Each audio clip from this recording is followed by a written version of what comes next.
Matt, today is World Coconut Day, College Colors Day, National Food Bank Day, Bring Your Manners to Work Day, and Pierce Your Ears Day. Bring Your Manners to Work Day? Yes. So if you show up to work with a new nose ring, you should bring in your piercing kit and hook up a coworker. Yes. Okay. But Pierce Your Ears Day. Oh, your ears. Okay. Yeah, Pierce Your Ears Day. How many piercings of ears? You don't have to, if you got any graphic piercings, you don't need to share those with us. How many ear piercings do you have? I just have one in each. One in each. Ever tempted? Yeah. Yes. Tempted to do like the high ear pierce or what? No, I'm tempted to do a double piercing on both of my ears. Ellie wants to get her ears pierced, and I thought about, okay, when she goes, I'll go. So we'll do it together. But Elliot, your 10-year-old? Yes. What about Finley, your 12-year-old? Does she have any interest? Is she already rocking pierced ears or what? No, Finley has zero interest in pierced ears. Good for her. Because it hurts. Neither do I. I do not. Yeah. I'm not anti-pierced ears. Now, there are some piercings I recently saw a piercing. Someone pierced their eyelid. Oh.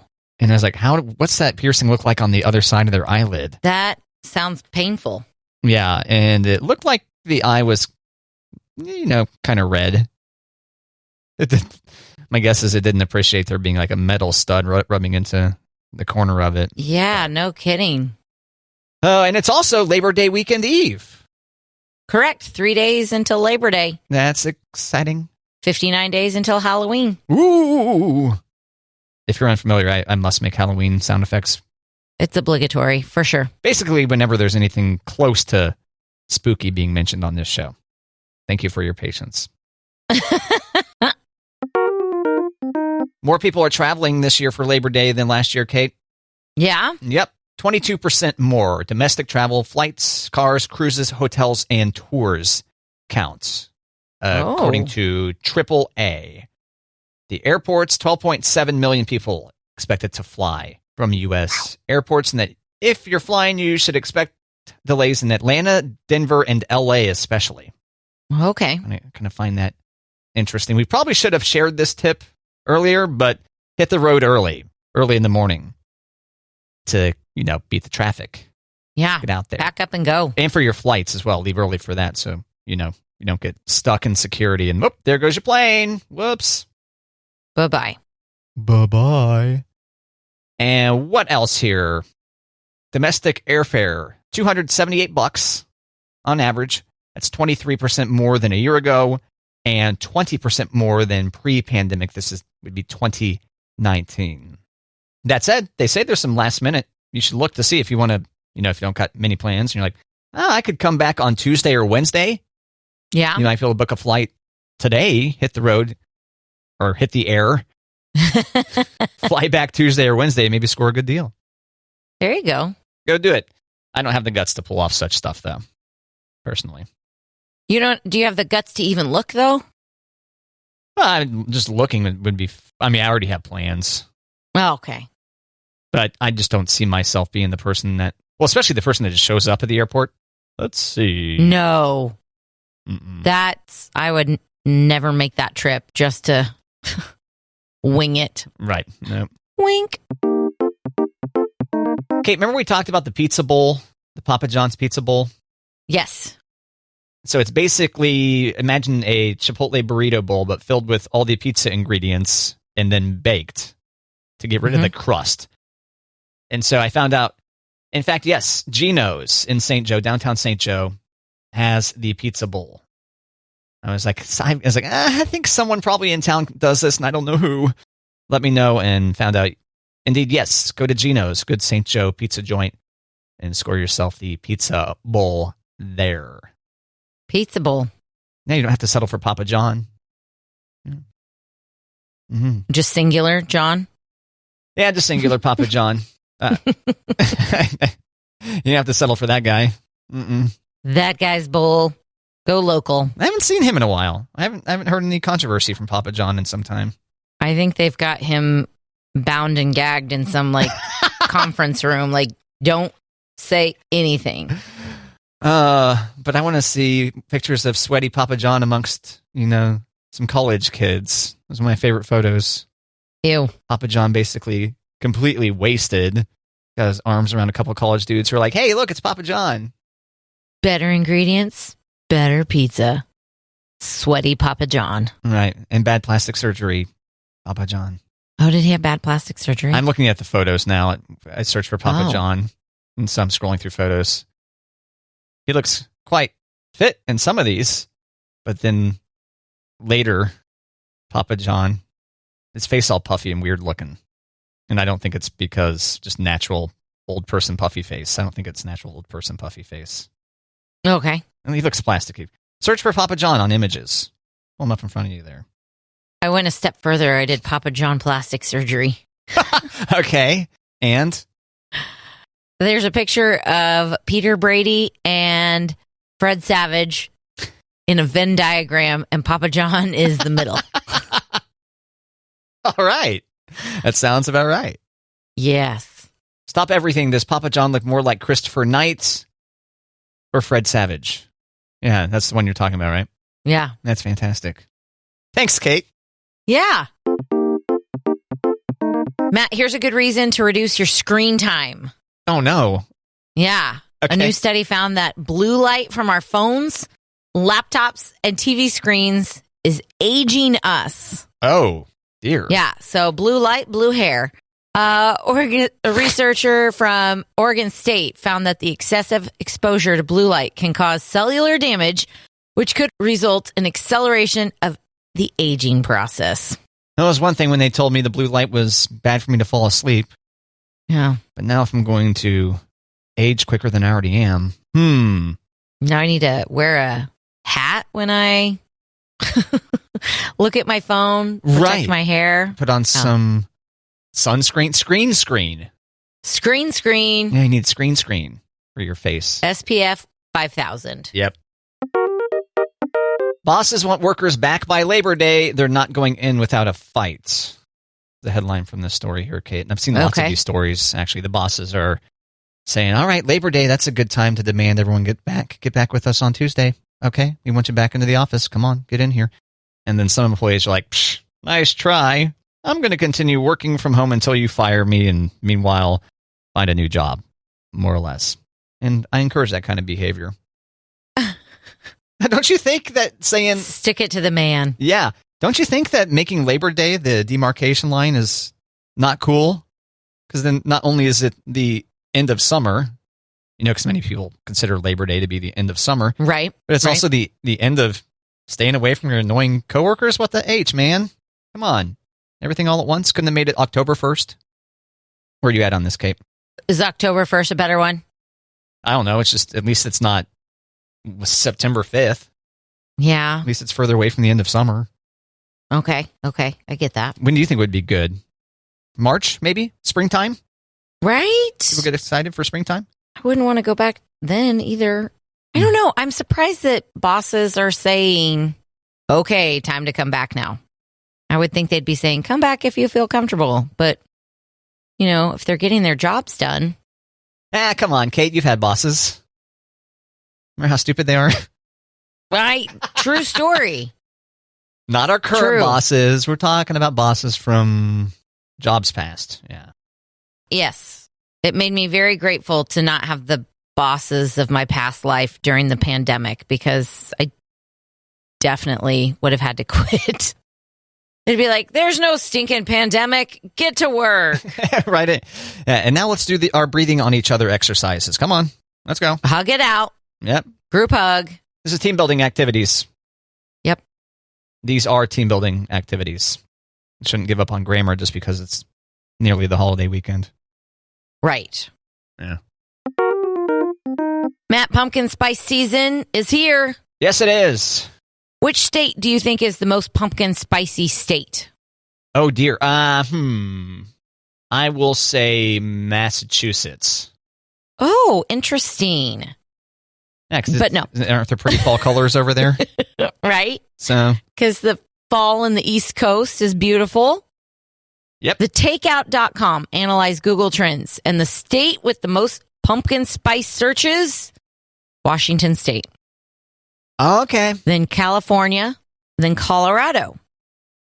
The least state is Mississippi and Maine. Maine says, nah, thanks though. Yeah, we're good up here.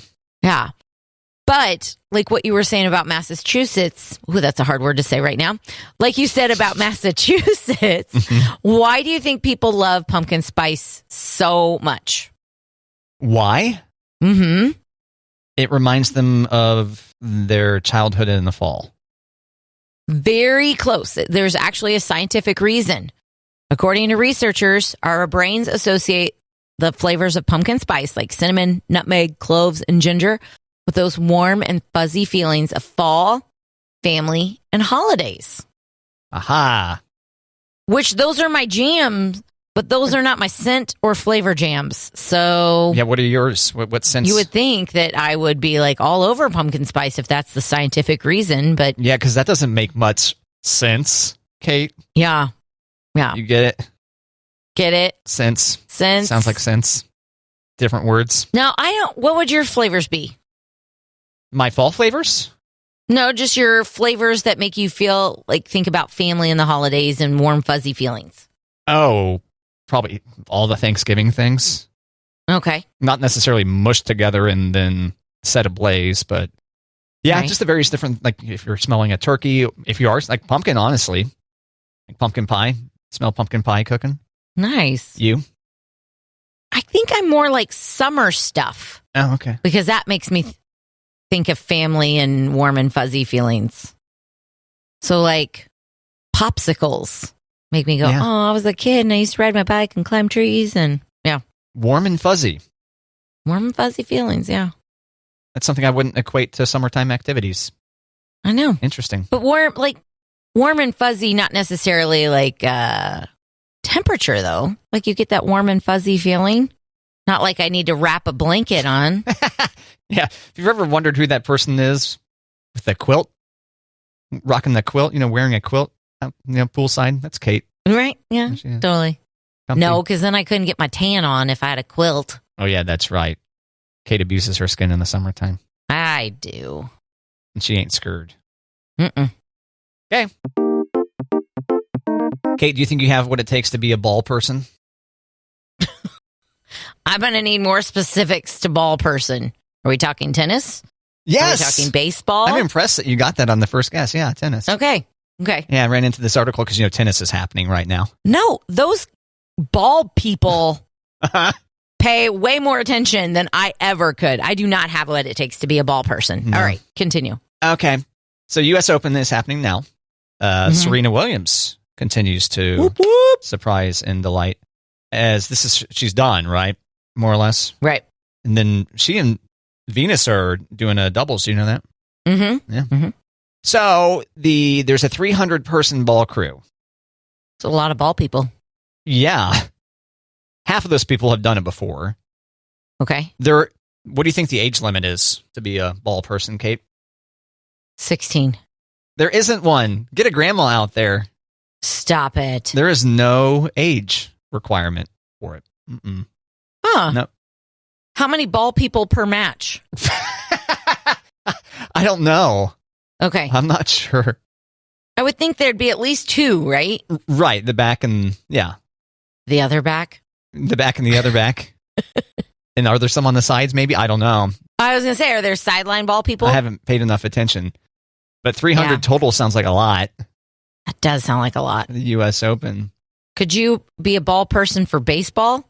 It's a slow-moving game, right? You could. Yeah, but those guys, there's a lot of pressure on those guys to catch the ball if it's coming at them, True. Instead of cowering and holding the stool, they sit on that stool. Yes. Shielding their face with the stool. Please don't hit me. Yeah. So, speaking of baseball, though, if you're good at baseball, if you got a good arm, that can make for a good tennis ball person. Because they got to throw the ball to the players. Okay. They got to whip it over there? Yep. Go. Speed and agility is also helpful. So, if you thought you weren't good at paying attention to what's happening in the match, Kate, do you think you still have the speed and agility to be a ball person? The first 2 steps mean everything they say here. I don't know. Okay, well, then to test your speed, Kate, here's a couple of drills for you. First, position 3 balls on the court. near the net, on the service line, and in between the service line and the baseline. Now sprint to collect one ball at a time, returning to the baseline each time. There's no particular goal time. We just want them to get it done as quickly as possible. That's what their little test is. Why do they have to be so fast? Is there a time limit on tennis? We got to get this match going. We got to get this match going. But is there a time limit? Is that, No, but you still want to be work person-like. You want to speed it up where you can. And slow ball people doesn't help. Let's compare it to a game that does have a time limit on it, like basketball. Yeah. Right? Mm-hmm. And when those people, the mop people, have to go out there and wipe things down, they're usually in so much of a hurry that they don't always get. Right? That's the sound effect of the mop on the hardwood. Yeah. Thank you. I don't know. Is there a time limit to tennis? Why does it have to be so fast? Why can't it be like, I'll get your ball. You're just going to, here it is. It's kind of like baseball, right? People, one of the biggest complaints about baseball is this game takes forever. And so where they can, they speed it up. Okay. So that's my thought. Okay. But I am not a ball expert. I just play one on the radio. There you go. Yeah. Matt, have you ever thought about having some goat cuddle sessions? Oh, okay. For a second, I thought I was going to be eating goat. No. I've had goat cheese before. Mm-hmm. But what am I doing with a goat instead? Cuddling? No, I don't think so. There's a farm in Maryland that's going viral because they're offering goat cuddling sessions. Okay. Sounds more like a you activity, right? It does, for real. You keep a pooch in the bed, right? I don't know how much about goats versus puppies, though. You don't foresee inviting a goat into your bed? No, I just don't. No. What about for mowing your grass? Don't people use goats for that? Wouldn't that be fun? Have a goat instead of mowing your lawn? Yeah, you just have a goat out there. Yeah, but if you cuddle, are they going to be like, sorry, I got to get back to work? There's probably some downtime where they'd be up for cuddling. Okay. Yeah. $30 for 30 minutes. Of goat cuddle. Of goat cuddling. And the owner says it's relaxing and fun to watch because they're in their environment. So 1 minute they're sleeping, and the next minute they're jumping around and playing, and the next minute they're just snuggled up to you. Okay. No threat of disease from goats, I guess? I don't think so. And you can't be offering cuddle sessions in the pen with the poop. So I'm guessing it's pretty clean too. But at the same time, they are animals. Don't kink shame, Kate. Oh, gosh. I couldn't stop. Right? Yeah. Kate, are you excited for Winnie the Pooh, Blood and Honey? I'm so disappointed that there is such a thing. Why? Why do you think? Why would we take something that's for people's childhood and so beloved and sweet and turn it into a Blood and Honey? Yeah, it's a slasher film. Yeah. Independent. So Eeyore's going to be the first one to die. Is that your guess? Yeah. Okay. I've read some of the synopsis, and a lot of it I don't feel like maybe I should share because it's might be just graphic enough. Yeah, maybe not. We still got kids in the car. I will share just the first couple sentences from the synopsis from Wikipedia. During his childhood, Christopher Robin befriended Winnie the Pooh, Piglet, and their friends, playing games and also providing them with food. As he grew, these visits grew more infrequent, as did the food supply, causing Pooh and the others to grow increasingly hungry and desperate. Stop it. Yep. Oh. And I'm not going to go any... Okay. When Christopher went to college, the visits stopped completely, causing Pooh and Piglet to become completely feral and unhinged. And I can't read any more beyond that. Okay. Is this live action? Yes. Yes, it is. Okay. You need to watch the movie trailer. It's really... I saw that it came out, and I thought, I'm not going to be one of those views. I was laughing at it. I don't know. I think it's going to be one of those horror films that's kind of funny. So it's funny because, the Walt Disney Company was the one that lost the rights, because trademark expired. Oh, yeah. But they still had Mickey Mouse. So no Mickey Mouse horror film coming just yet. Not yet. I saw that in 2024, Steamboat Willie enters the public domain. So maybe that will be the next kid character turned horror. How does that work, Matt? Like you get 100-year trademark? Oh, gosh. It's something like the year the author died, maybe the inventor died plus 45 or something. I don't know. It's changed so much over time. How does Walt Disney not get to keep Steamboat Willie, though? I don't know. Is that also a Disney? That's Disney. Huh? Yeah. Steamboat Willie is the first Mickey Mouse cartoon.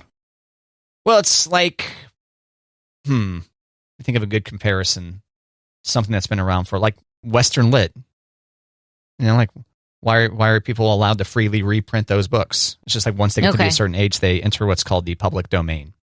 Okay.